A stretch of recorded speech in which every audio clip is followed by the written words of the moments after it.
Bueno, buenos días, somos estudiantes de medicina de octavo semestre de la Universidad del SINU. Vamos a realizar la revisión del tema de endometriosis y adenomiosis bajo la tutoría del doctor Félix Canencio.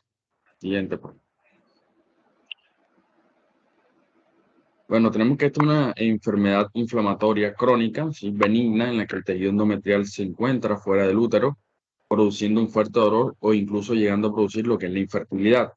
Las zonas del sistema reproductor donde suelen crecer el endometrio son varios. Entre estos encontramos los ovarios, las trompas de falopio y útero. Sin embargo, también pueden encontrar fuera del aparato reproductor, como el diafragma o el tracto gastrointestinal. Está relacionado con las mujeres, aquellas que no tienen menstruaciones con ciclos ovulatorios, ¿sí? Y pues estas no llegasen a presentar o desarrollar la enfermedad. Afecta aproximadamente a un 10% de mujeres en edad fértil, aunque no todos los casos se detectan porque hay mujeres asintomáticas. El mayor índice de esta enfermedad se encuentra en mujeres de entre 25 y 29 años y en mayores de 44, siendo más común en la raza blanca que en la raza negra y teniendo mayor riesgo de padecer la enfermedad en las mujeres que son de raza asiática. Siguiente. Bueno, existen varias teorías en cuanto a la endometriosis. No existe una clara, ¿sí? Que diga por qué se produce esto, pero su origen y patogenia sigue siendo desconocida, por lo que han descrito varias hipótesis, donde vamos a tener la teoría de la implantación o menstruación retrógrada, vamos a tener la teoría celómica y la teoría de las células madre, que vamos a dar a continuación. Siguiente.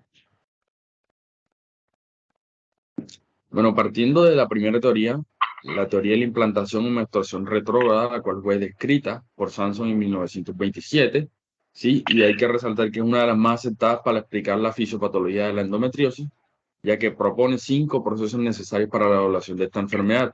Está la adhesión, la invasión, el reclutamiento, la angiogénesis y la proliferación que dice que el tejido endometriósico extrauterino requiere de varios factores y procesos fisiológicos para la supervivencia y el desarrollo de sus células. Bueno, se cree que el inicio de esta enfermedad se debe a un flujo retrógrado de sangre y tejido endometrial a través de las trompas de falopio hacia la cavidad abdominal, cuando dicha sangre debería salir por la vagina hacia el exterior. Lo que no deja claro es por qué si la menstruación retrógrada se da en la mayoría de las mujeres, solo algunas desarrollan la endometriosis, pero se cree que es la teoría más aceptada. Siguiente. Bueno, por siguiente tenemos la teoría celómica, la cual fue propuesta por Robert Meyer, ¿sí? Consiste en la diferenciación del tejido epitelial de la cavidad peritoneal en el tejido endometrial, gracias a citoquinas y a factores de crecimiento del estroma endometrial. Esta teoría permite explicar esta patología en mujeres sin endometrio, sin útero o en hombres. Meyer pues la introdujo a principios del siglo XX y planteaba que la endometriosis evoluciona de la metaplasia de células que revisten el endometrio pélvico, producto de estímulos hormonales, de infunciones u otros factores en los que pues, están expuestas las células del peritoneo abdominal. Bueno, en cuanto a la embriología, demostró que el peritoneo pélvico y el epitelio germinal del ovario derivan del epitelio de la pared celómica, pero los hallazgos clínicos se fundan en los reportes de hombres con endometriosis, ¿sí? Mujeres adolescentes y amenorreica, así como en reportes de endometriosis o en sitios inusuales.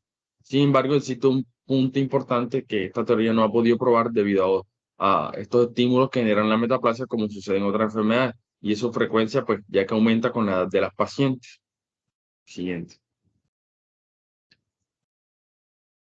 Teníamos la otra teoría, que son la teoría de las células madres. Pues, estas células madres pueden proceder de lo que es la médula ósea o del endometrio. La endometriosis se puede producir por una menstruación retrógrada de las células madres endometriales en la cavidad pélvica.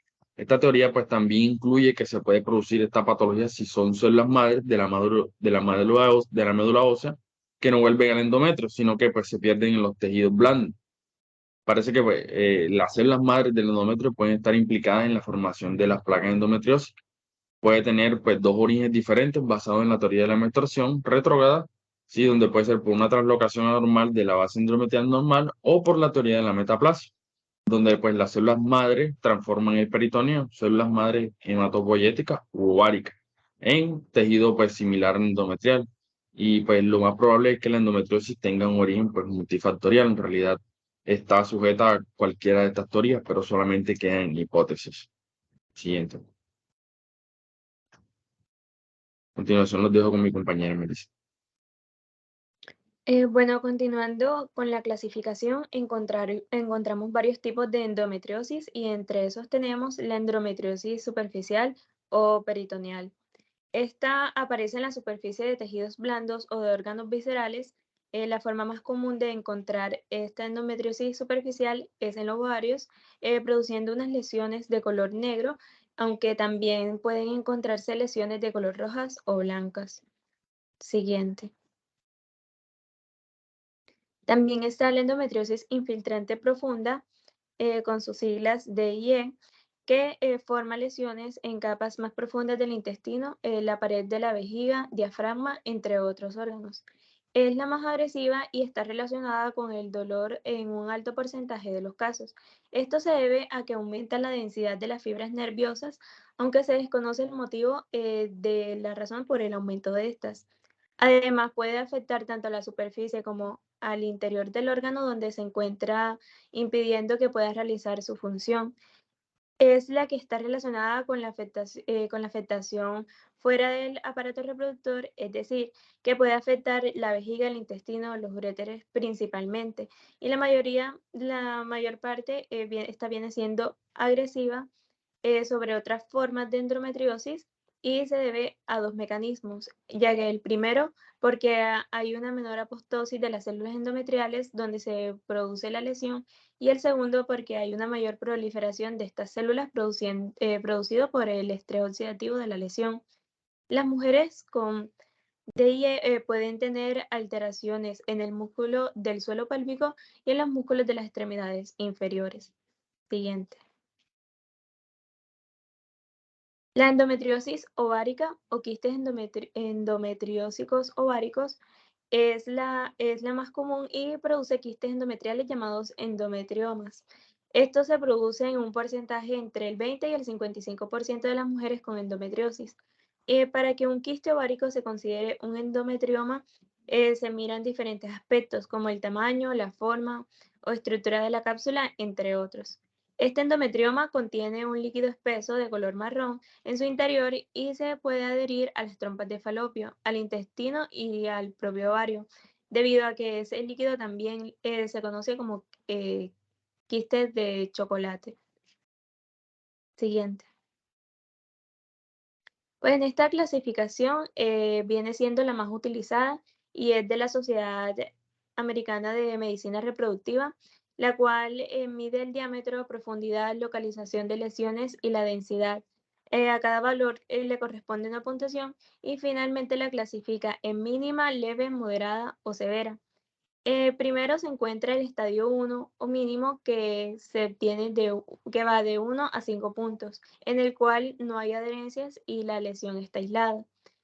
Como segundo está el estadio 2 o leve que va de 6 a 15 puntos en una lesión superficial menor de 5 centímetros que puede estar adherido a la superficie del ovario. Como tercero tenemos el estadio 3 o moderada que va de 16 a 40 puntos y son lesiones múltiples superficiales que pueden estar adheridas alrededor de las trompas de falopio.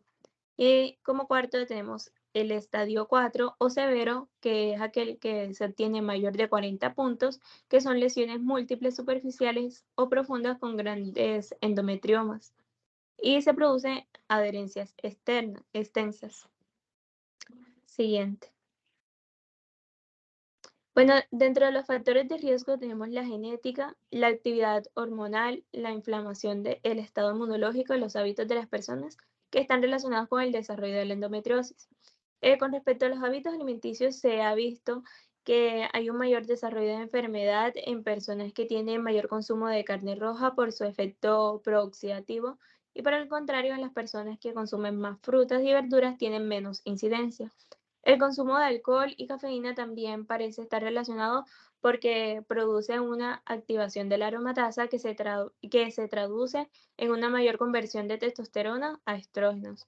No se ha demostrado ninguna asociación entre la endometriosis y el consumo del huevo, aves, pescados y mariscos. Y con respecto a las grasas, los ácidos grasos, como el omega 3 de cadena larga, disminuyen el riesgo de sufrir endometriosis, mientras que las grasas trans lo aumentan. La cúrcuma es un compuesto eh, de la cúrcuma, una planta, y disminuye el riesgo de endometriosis porque disminuye la inflamación y la proliferación celular. Siguiente. A continuación, mi compañera María Paula. Bueno, siguiendo con los factores de riesgo, el tabaquismo aumenta la inflamación y produce alteraciones a nivel hormonal por activación de la aromatasa. Aunque no hay muchas evidencias que relacionen el tabaco con la endometriosis. Y en cuanto a la actividad física, una actividad moderada ayuda a disminuir el riesgo, mientras que una actividad intensa puede aumentar el riesgo porque se incrementa el nivel de estrógenos. Otros factores de riesgo serían la edad, los antecedentes familiares, edad de la menarquia, la exposición a sustancias químicas como son el bifenilos policlorados, dioxina 3 de talato, bisfenol A u organoclorados. También bajo índice de masa corporal durante la infancia y la adolescencia, ciclos menstruales cortos y menstruaciones con sangrado abundante. Y en cuanto a los antecedentes familiares, el primer estudio que se realizó obtuvo datos de que en un 61% de las mujeres con endometriosis tenían a su madre o alguna hermana con la misma patología, frente a un 23% que no tenían antecedentes de la enfermedad. También hay antecedentes que pueden disminuir el riesgo de padecer endometriosis, como son el embarazo, mayor edad en la menarquia o la lactancia. Bueno, en cuanto a su fisiopatología, esta es una enfermedad dependiente de estrógenos que se caracteriza por el aumento en la producción de esta hormona. Por ello, en muchos casos, los síntomas y las lesiones endometriales producidas mejoran después de la menopausia, ya que los estrógenos son necesarios para que se produzca la lesión. Se ha observado que hay mayores niveles de 17-estradiol, que en un endometrio sin enfermedad, estos niveles aumentados van a activar a los receptores de estrógenos y aumenta el crecimiento del tejido dependiente de estrógenos, produciendo la endometriosis y también la inflamación y el dolor. Uno de los mecanismos que se ha descrito es que las mujeres con esta patología sintetizan más estrógenos a partir de colesterol porque tienen mayores niveles de dos de las enzimas involucradas en dicha síntesis, lo que son la aromatasa y la STAR. Además, se ha encontrado otra vía por la cual aumentan los niveles de estrógeno en mujeres con endometriosis con respecto a mujeres sanas. La enzima 17B hidroxiesteroide deshidrogenasa 2, necesaria para poder inactivar al 17B estradiol, normalmente se encuentra en el endometrio de mujeres sanas, pero no en el de las mujeres con la enfermedad, lo que conlleva a un aumento del nivel de estrógenos. Por otro lado, en un endometrio normal, la expresión del Re alfa es mayor que el Re beta, pero en la endometriosis disminuye el Re alfa, aumentando el Re beta. En el caso de la progesterona, el PRB desaparece y disminuyen significativamente los niveles de PRA, lo que provoca resistencia a la progesterona. En este mecanismo parece estar implicado el factor de necrosis tumoral alfa y la interleucina 1 beta, que disminuyen los niveles tanto de PRA como del PRB. En condiciones normales, la progesterona disminuye la proliferación endometrial producida por los estrógenos, ayuda a la implantación del embrión y suprime la activación del factor nuclear kappa potenciador de la cadena ligera de las células beta activadas. Un complejo proteico relacionado con la apoptosis, la proliferación celular y los estados proinflamatorios. Al producirse resistencia a esta hormona, no puede desempeñar su actividad estableciéndose su mayor estado inflamatorio y una mayor actividad de los estrógenos que se transforma en más lesiones endometriales. También hay un aumento en los marcadores inflamatorios como la interleucina 8, la interleucina 6, el TNF-alfa, que son los responsables del dolor pélvico, y en la concentración de prostaglandinas, concretamente del tipo E2 y F2-alfa. La primera puede inducir el dolor directamente, mientras que la segunda produce una vasoconstricción y contracciones uterinas que se relacionan con la dismenorrea. Bueno, la enzima ciclooxigenasa, la cual media la conversión del ácido araquidónico a prostaglandina H2, concretamente la isoforma COX-2, está aumentado en las lesiones endometriales con respecto a las células endometriales normales. Lo mismo ocurre en la enzima prostaglandina sintetasa, que convierte la prostaglandina H2 en prostaglandina E2, provocando un aumento de PGE2 que se relaciona con un aumento en los niveles de estrógenos. Ese aumento de los mediadores inflamatorios actúa reclutando macrófagos y células T que interceden en la relación inflamatoria. Y las lesiones endometriales van a estimular la síntesis de proteína quimiotáctica de monocitos 1, la cual estimula el crecimiento de monocitos que activan a los macrófagos para que incrementen la producción de TNF-alfa y aumente así la respuesta inflamatoria. Los macrófagos también participan en la vascularización y el crecimiento de las lesiones.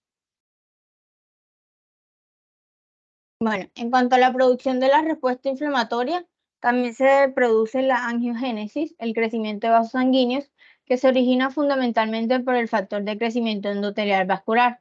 Por otro lado, se ha visto que las mujeres con endometriosis tienen los niveles de hierro aumentados en la cavidad peritoneal. Este hierro actúa como catalizador de la reacción de Fenton, cuyo producto son especies reactivas de oxígeno.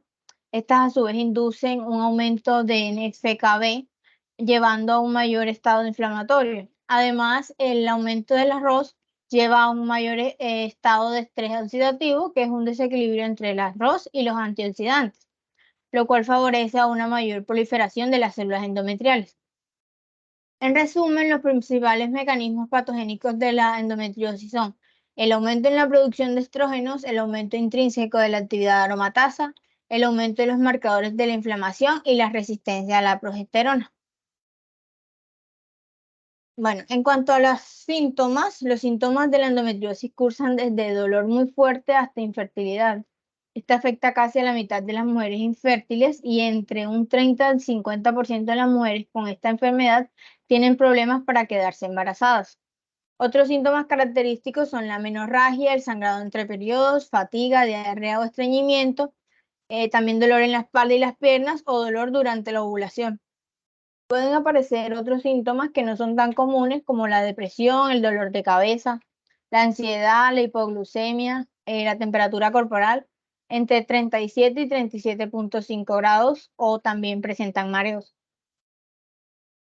Además, también puede ocurrir que mujeres con endometriosis sufran trastornos autoinmunes, alergias, candidiasis y sensibilidad química. Dentro de los trastornos autoinmunes está relacionado con trastornos tiroideos, habiendo relación entre la endometriosis y los anticuerpos tiroideos, pudiendo producirse ya sea hiper o hipotiroidismo. Y a continuación se desarrollan los síntomas más estudiados, como son el dolor y la infertilidad. Los dejo con mi compañera Jamie Contreras.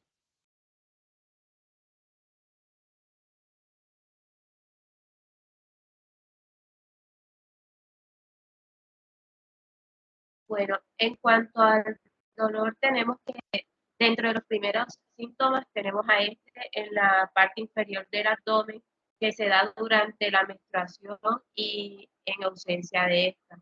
Según la localización de las lesiones se puede dar dolor somático, peritoneo y pared pélvica o visceral, que puede ser útero, vejiga o intestino.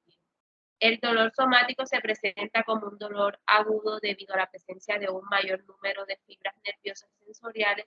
En cambio, el dolor visceral se manifiesta como un dolor sordo que no es fácil de localizar. Cuando se produce el dolor, aumentan los marcadores proinflamatorios como las interleucinas 6, interleucinas 8, PGE2 y TNF-alfa. Y también se liberan mediadores del dolor. Tanto los mediadores del dolor como los inflamatorios activan las fibras nerviosas peritoneales y viscerales, aumentando la sensibilidad al dolor. El dolor se relaciona con los mecanismos nociceptivos y neuropáticos, produciendo dismenorrea, es dolor durante la menstruación, dispareunia, como que es dolor durante las relaciones sexuales, y disquetia, que es dolor al defecar. La dismenorrea es uno de los síntomas más frecuentes. Está producido por aumento de las prostaglandinas y los leucotrienos que producen un aumento de las concentraciones uterinas. También es muy característico el dolor pélvico crónico, que se establece cuando es de una duración mínima de 6 meses y se produce debajo del ombligo. Siguiente diapositiva.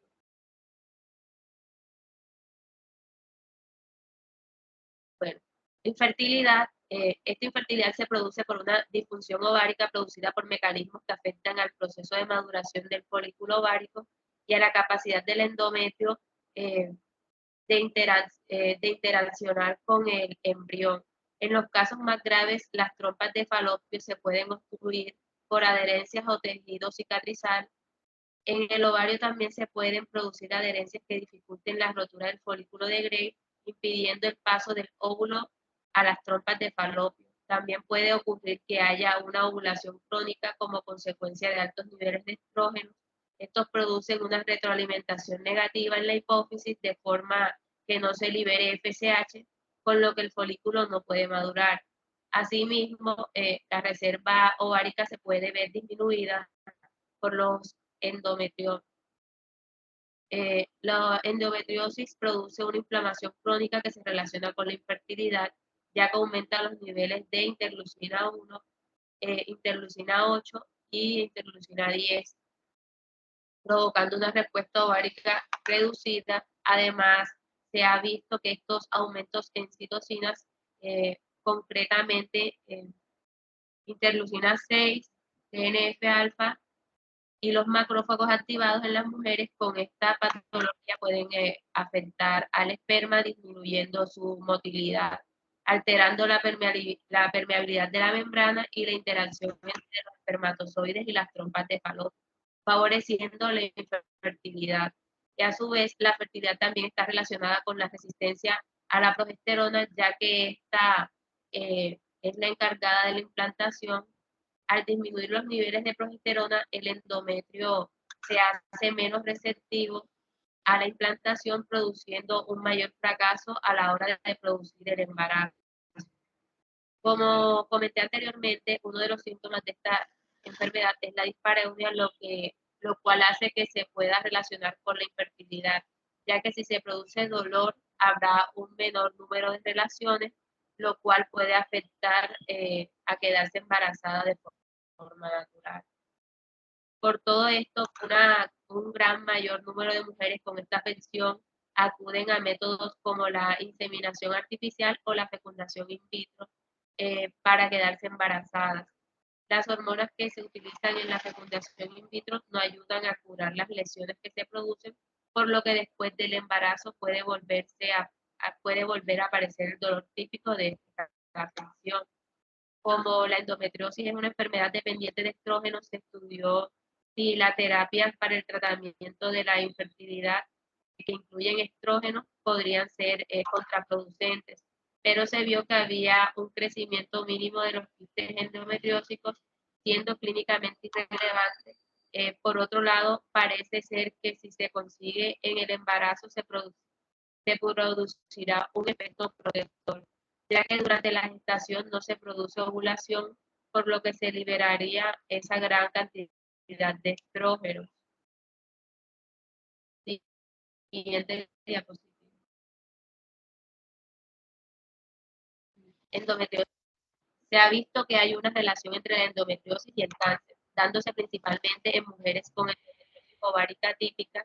El cáncer que se origina mayormente en estas mujeres es el cáncer de ovario, al que han denominado carcinoma de ovario asociado a endometriosis, dentro del cual se encuentra el carcinoma de las células claras de ovario y el carcinoma de endometrio. El carcinoma de células claras se origina a partir de los endometriomas y no suele tener una buena respuesta a la quimioterapia.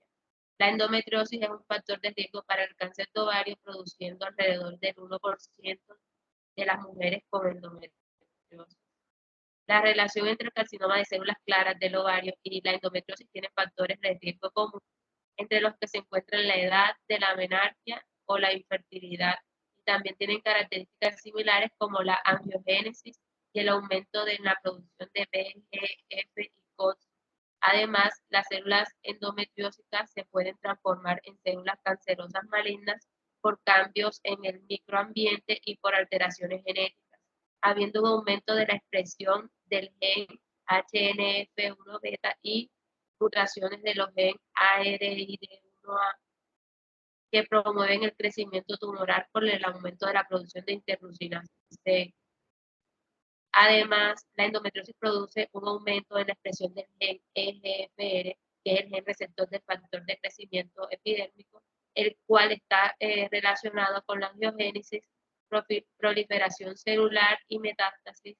Cuando se produce la transición de endometriosis a endometriosis atípica, se produce un aumento del VEGF. Además, se inactivan genes supresores del tumor como el PTN. También hay muchas similitudes entre la endometriosis y cánceres dependientes de estrógeno. En ambos casos están aumentadas las metaloproteinasas de la matriz extracelular y se produce inhibición de la apoptosis, lo que ocasiona una disminución en la expresión de las proteínas proapoptóticas y un aumento de la síntesis de proteínas de la familia BCL2, que son proteínas antiapoptóticas.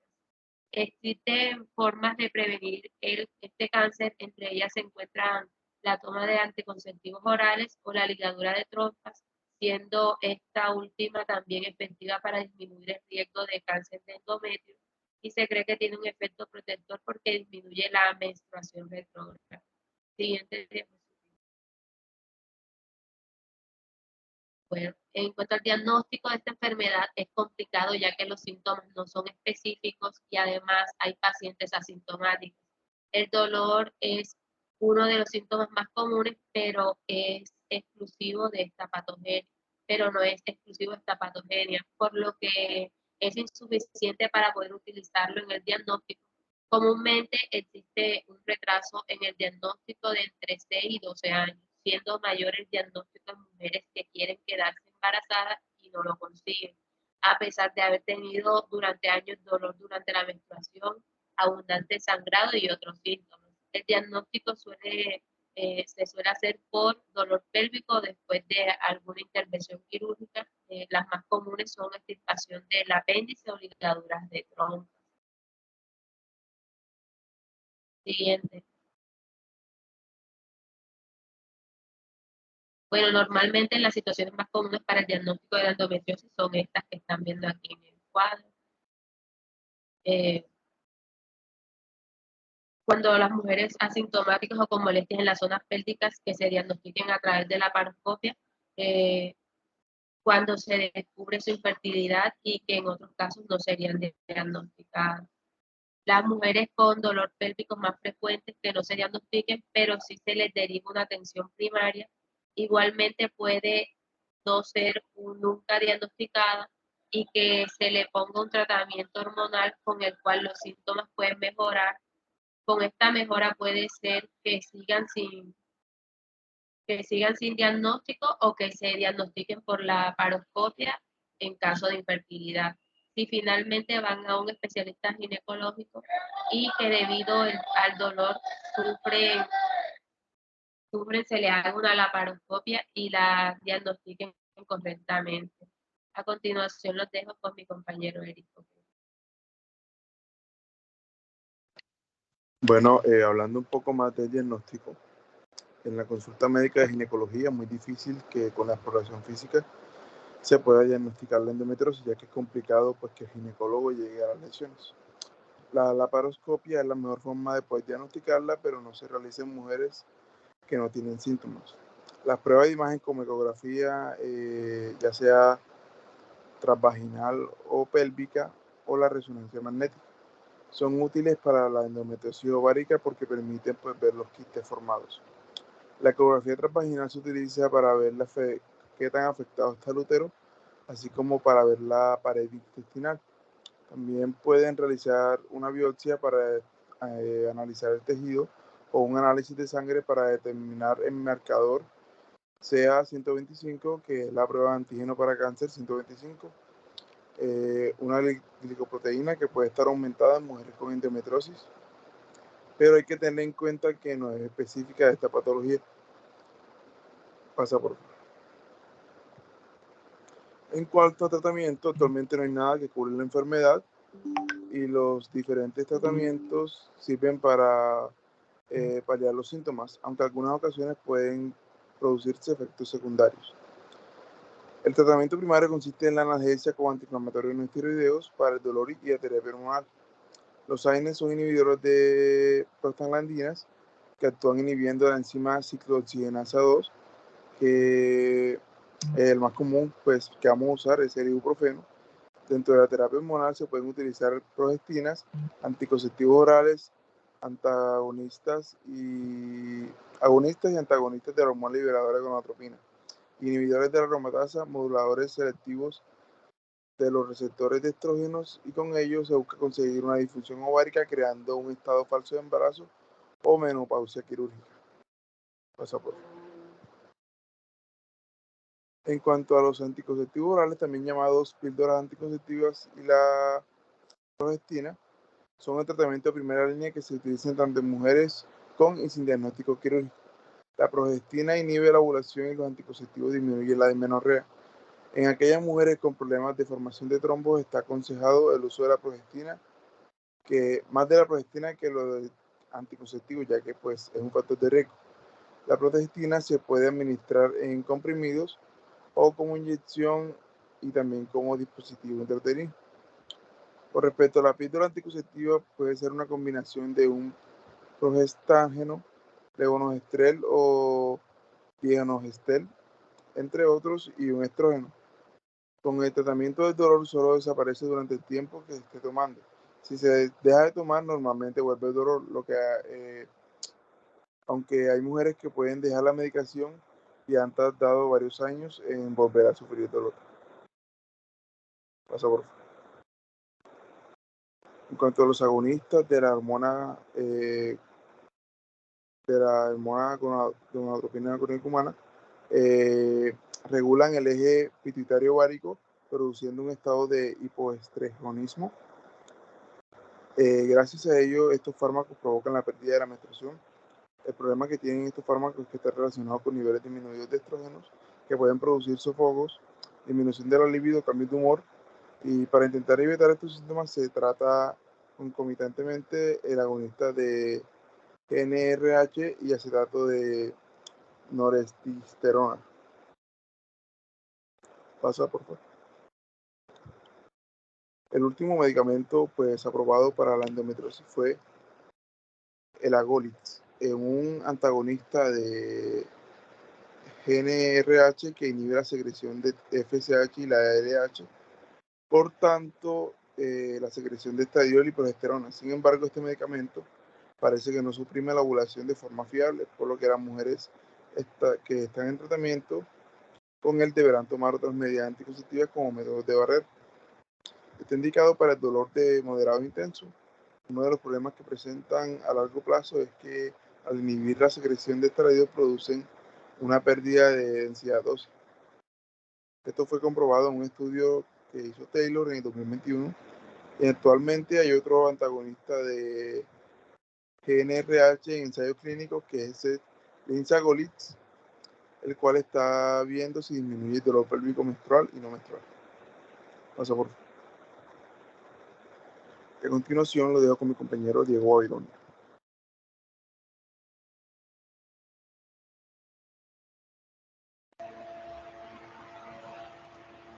Bueno, continuando con los inhibidores de la aromatasa, como lo que es el letrozol o anastrozol, que van a hacer que reducen los niveles de estrógeno, se encuentran todavía en fase de investigación.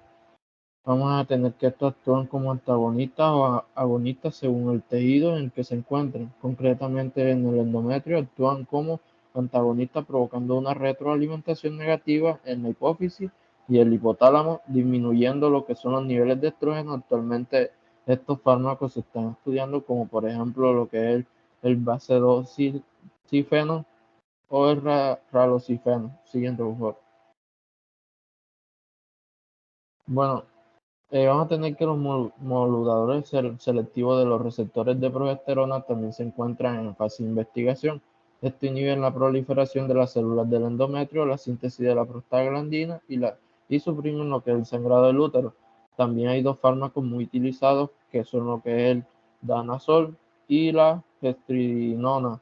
Vamos a tener que el danazol es un esteroide sintético que se utiliza cuando otros medicamentos no han sido efectivos durante su uso. Hay que utilizar medidas anticonceptivas no hormonales, ya que en caso de embarazo este fármaco puede ocasionar la virilización del feto femenino. Su mecanismo de acción consiste en inhibir la síntesis de hormonas esteroideas y vamos a tener que la gestrinona es efectiva para disminuir lo que es el dolor, pero su uso es limitado ya que tiene numerosos efectos adversos, entre los que se encuentran osteoporosis y disfunción hepática.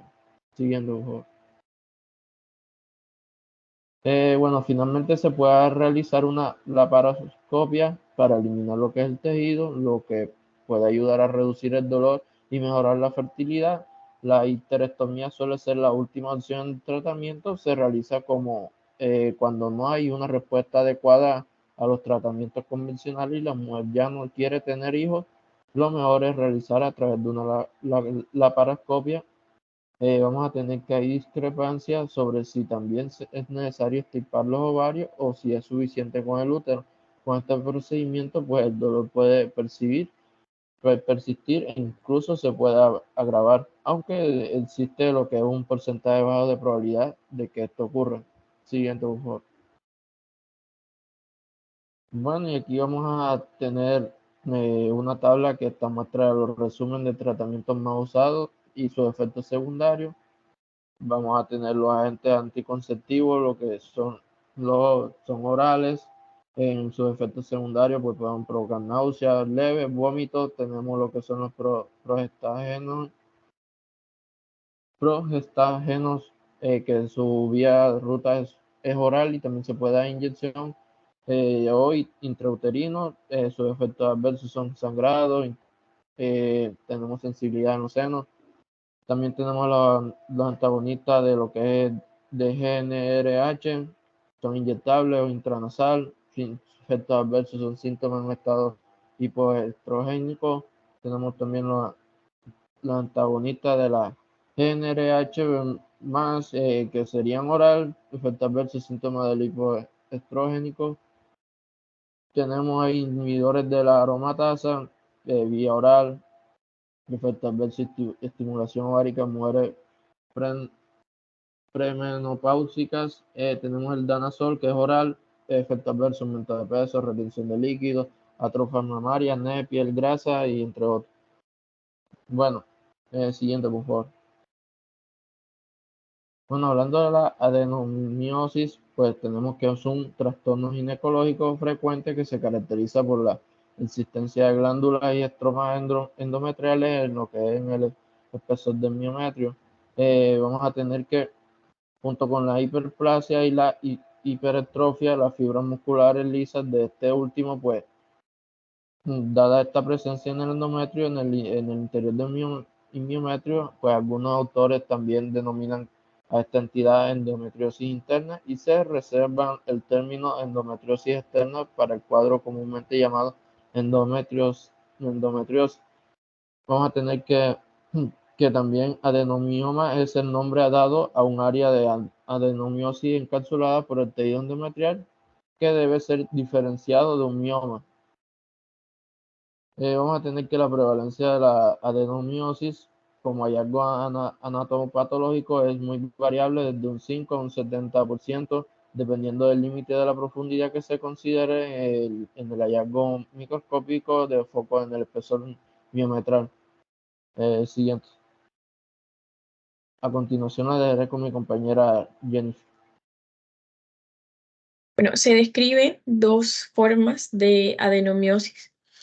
La primera sería una focal localizada, como por ejemplo sería la adenomiosis de Cullen, que se presenta como pequeños focos, nódulos endometriales en el espesor del miometrio, algunos de los cuales pueden ser de mayor tamaño, mal delimitados y sin cápsula, lo que puede orientarnos en el diagnóstico diferencial en comparación con el mioma intramural.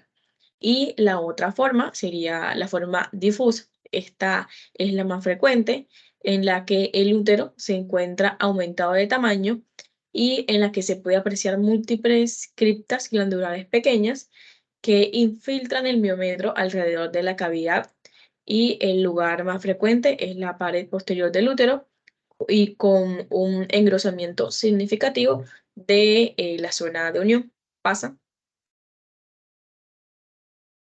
Bueno, profundizando algo más en la anatomía patológica de esta adenomiosis, a continuación hablaremos sobre algunos hallazgos, como lo sería que la adenomiosis se debe a un crecimiento del endometrio en profundidad que se extiende más allá de 2,5 milímetros en la profundidad del miometrio.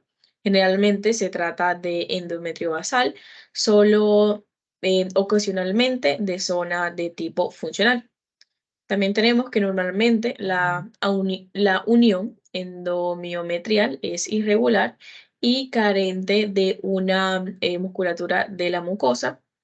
Otra cosa sería que macroscópicamente los islotes se presentan como áreas ligeramente deprimidas, y también tendríamos que el miometrio aparece hipertrófico.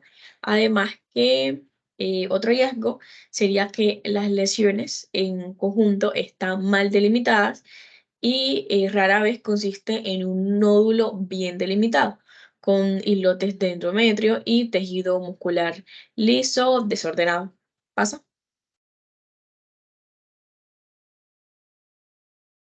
Bueno, la etiología y los mecanismos patogénicos causantes de la adenomiosis son mal conocidos. Tanto estudios en humanos como experimentales hablan en favor de la teoría de la invaginación endomiometrial del endometrio.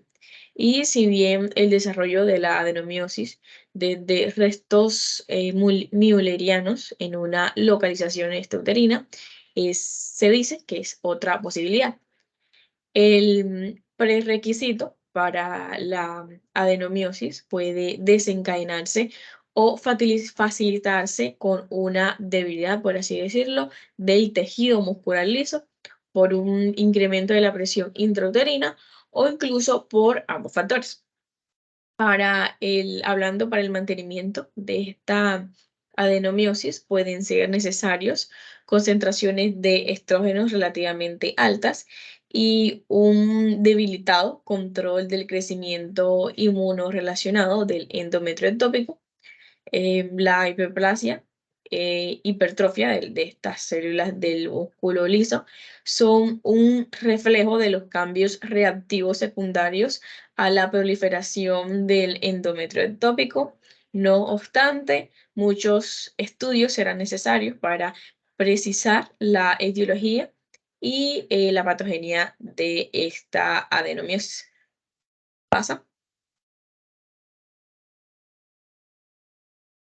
Bueno, entonces tenemos que la adenomiosis es una enfermedad uterina relativamente frecuente, descubierta fundamentalmente en multípares entre los 40 y los 50 años de edad.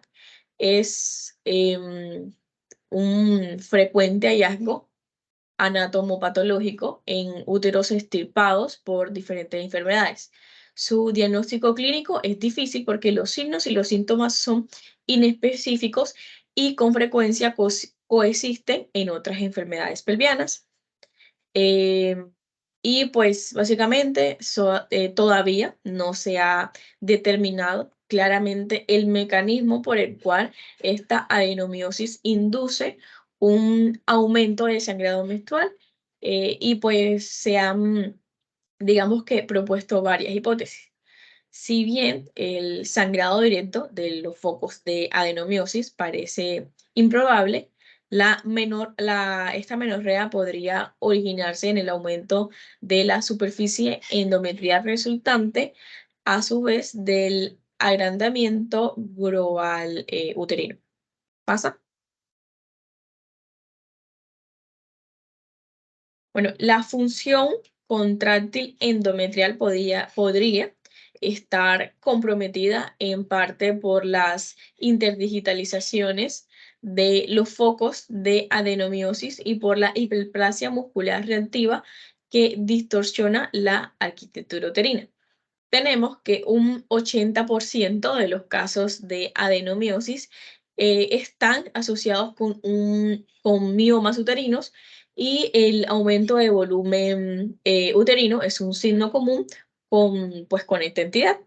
Y también en mujeres con adenocarcinoma endometrial, la adenomiosis es pues relativamente frecuente, e incluso en ocasiones se han descrito casos de adenomiosis en mujeres posmenopáusicas con carcinoma de mama, casos inducidos por su terapia adyuvante con tamoxifeno. En estos casos de adenomiosis inducida por el uso de esto, los hallazgos por imagen son similares a los descritos en mujeres en edad fértil. Y bueno, finalmente, tenemos que se han descrito casos de presentación inusual de adenomiosis, como dentro de un leiomioma y en el ligamento ancho asociado al uso de tamoxifeno. Pasa. Bueno, a continuación los dejo con mi compañero Daniel Ruiz. Bueno, continuando con lo que serían métodos diagnósticos, tenemos que el método diagnóstico definitivo se lleva a cabo en el estudio histológico de las piezas de histerectomía. Aunque se está realizando lo que es una tentativa seria de lo que sería el diagnóstico preoperatorio mediante lo que es las biopsias miometriales y el diagnóstico por la imagen, como sería ecografía transvaginal y resonancia magnética. Entonces, a pesar de que la adenomiosis se presenta en el 5 al 70% de los pacientes y que se asocia hasta el 80% de los casos con miomas, los informes de lo que sería la ultrasonografía raramente informan lo que es adenomiosis. Entonces, en este sentido, el rol de las imágenes de lo que sería la evaluación de estas pacientes permitiría establecer una aproximación diagnóstica y determinar lo que es la profundidad y la extensión de la penetración del miometrio, y monitorizar lo que sería la evaluación de las pacientes que reciban terapia conservadora. Entonces, la ecografía transvaginal no solamente permite identificar claramente lo que es el endometrio, sino también el miometrio, y también pueden diagnosticar con gran precisión la enfermedad uterina benigna. Pasa, por favor. Entonces, en la adenomiosis, algunos autores consideran que lo que sería la ecografía transvaginal en modalidad diagnóstica razonablemente es eficaz en su diagnóstico, con una sensibilidad del 80% y una especificidad de lo que sería el 74% en la adenomiosis difusa, y del 87% y el 98% respectivamente para la forma local. Entonces, además de la que sería la ecografía transvaginal, ha demostrado ser un método eficaz en el diagnóstico diferencial entre un mioma y una adenomiosis. Así, la adenomiosis focal afecta preferentemente lo que sería el miometrio posterior. En cambio, los miomas no tienen tal localización preferente. El límite entre la lesión y el miometrio subyacente no estaría bien definido, y la anatomía normal de lo que es la zona a menudo se ve interrumpida por lo que sería la adenomiosis. Entonces, este hecho que distingue a de los miomas suelen tener lo que es bordes definidos, y se puede afirmar que en general los miomas se definen claramente como masas identificadas fácilmente, mientras que la adenomiosis es un proceso infiltrativo difuso. Además, en el caso de la adenomiosis, en su interior existen áreas anecoicas de lo que sería 2 a 8 milímetros, que serían quistes miométricos, con frecuencia en ubicación subendometrial y que corresponden en criptas glandulares endometriales dilatadas, que aparecen y desaparecen durante lo que sería el ciclo menstrual, y que le dan un aspecto típico de miometrio poliquístico, lo que sería en panel de abeja o como manchas de leopardo, mientras que los miomas, aunque pueden experimentar también lo que es una degeneración quística, y que este no sería un fenómeno común. Pasa, por favor. Bueno, también son frecuentes lo que sería en la adenomiosis, tenemos la presencia de calcificaciones que dejan sombra acústica. Tenemos aquí también lo que serían nódulos ecogénicos, que en casos de adenomiosis localizada teníamos estriaciones lineales, pseudoengrosamientos del endometrio y agrandamiento de lo que sería el endometrio del útero difuso, perdón. Pasa, por favor.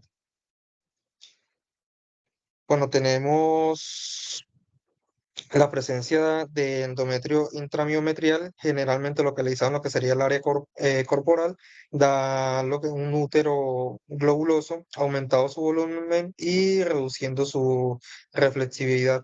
Entonces tenemos lo que sería el engrosamiento de la pared posterior, tenemos una cavidad excéntrica y aunque los focos de adenomiosis no presentan variaciones clínicas, a lo que sería del endometrio es posible observar al final del ciclo una corona ecogénica endometrial que en ocasiones puede rellenar microcavidades y también tenemos que en definitiva lo que sería la ecografía transvaginal se revela como un buen método diagnóstico de detección de adenomiosis. Pero dado que la visualización de las criptas glandulares, lo que sería en el interior del endometrio, es inconstante, la ecografía transvaginal solo tendría valor positivo en su diagnóstico. Pasa, por favor. Entonces, lo que sería ecografía Doppler, tenemos que la ecografía Doppler con color transvaginal, las características de este doble color ante una adenomiosis son un aumento de vascularidad por el índice de resistencia vascular, lo que sería dentro del miometrio. Entonces, mientras que este color de las arterias uterinas muestra una disminución del valor comparado con lo que sería una mujer, mujeres con control. Entonces, el doble color es útil para diferenciar la adenomiosis de los tumores malignos uterinos, ya que tanto el IR como para la velocidad máxima se han identificado diferencias estadísticamente significativas entre ambas enfermedades. Sin embargo, no se han observado diferencias significativas entre la adenomiosis y los miomas. Pasa, por favor. Bueno, a continuación los dejo con mi compañera María José Gámez.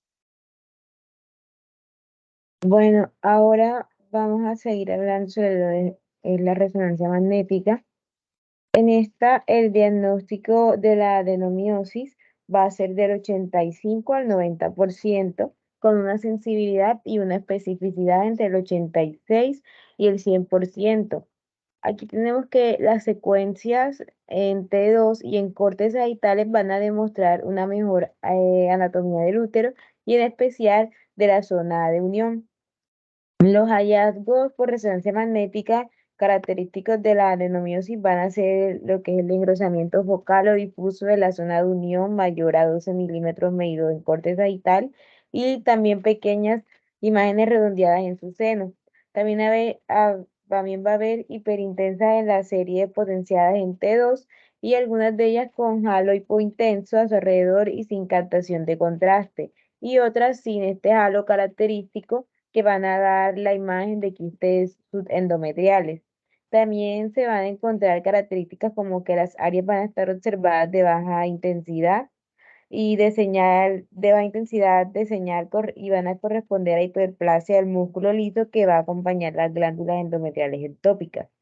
También otra característica es que algunos de los focos de mayor intensidad que se observan dentro de las áreas de baja intensidad en el miometrio van a corresponder a lo que es la dilatación quística de glándulas endometriales. Siguiente. Bueno, se compararon lo que fue la resonancia magnética con lo que fue la, la presencia de la ETB y esta se tuvo que en el diagnóstico de la adenomiosis y la correlación con el estudio histopatológica llegaron a lo que fue la conclusión de que la ETB, la ecografía transvaginal, va a ser más eficiente como lo que es la resonancia magnética en el diagnóstico de la adenomiosis en mujeres sin mioma asociado. Aquí al tiempo que la resonancia magnética va a poder recomendarse para pacientes con leiomioma asociado. Siguiente.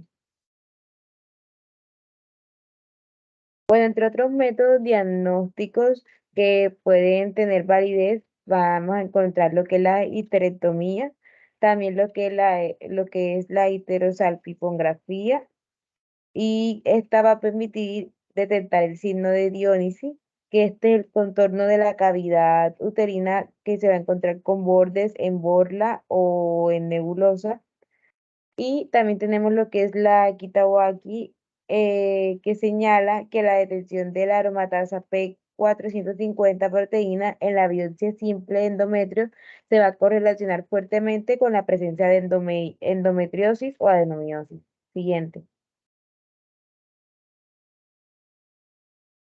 Bueno, en sus diagnósticos diferenciales tenemos que esta se va a establecer fundamentalmente con aquellas otras entidades como el mioma uterino y el útero hipertrófico que van a tener en común lo que es la existencia de un útero aumentado de tamaño y que puede asociarse a lo que es la hipermenorrea. También se va a diferenciar lo que es la adenomiosis de la hipertrofia idiopática del miometrio y este es un engrosamiento difuso del miometrio de más de lo que son 20 milímetros de espesor. Este va a producir un abombamiento simétrico del útero y en el que histológicamente no se va a encontrar otras alteraciones uterinas, como son los leiomiomas, la adenomiosis o miometritis. Aquí la hipertrofia idiopática va a ser causa del dolor y las alteraciones menstruales. Siguiente. También se va a ver lo que es también se va a ver que se va a establecer el diagnóstico diferencial como aquellos cuadros capaces de producir un cuadro de algia pelviana crónica cíclica. Estos van a encontrarse estos van a ser como la endometriosis, que esta es la más frecuente y esta va a estar presente hasta en un 15 o un 40% de los lipopolisacáridos por algia pelviana crónica. Esta endometriosis va a ser considerada como una enfermedad distinta de la adenomiosis. También tenemos las malformaciones genitales y la presencia de un dispositivo intrauterino, sin olvidar lo que son los otros cuadros causantes del dolor pelviano, como son la enfermedad inflamatoria pelviana. También, por último, tenemos el adenocarcinoma endometrial y la contracción miometrial. Siguiente. A continuación los dejo con mi compañero Luis Ángel Agami. Bueno, en cuanto al tratamiento, pues el tratamiento de adenomiosis está limitado por la dificultad y el retraso asociado en el diagnóstico, con frecuencia no realizado hasta después de la histerectomía.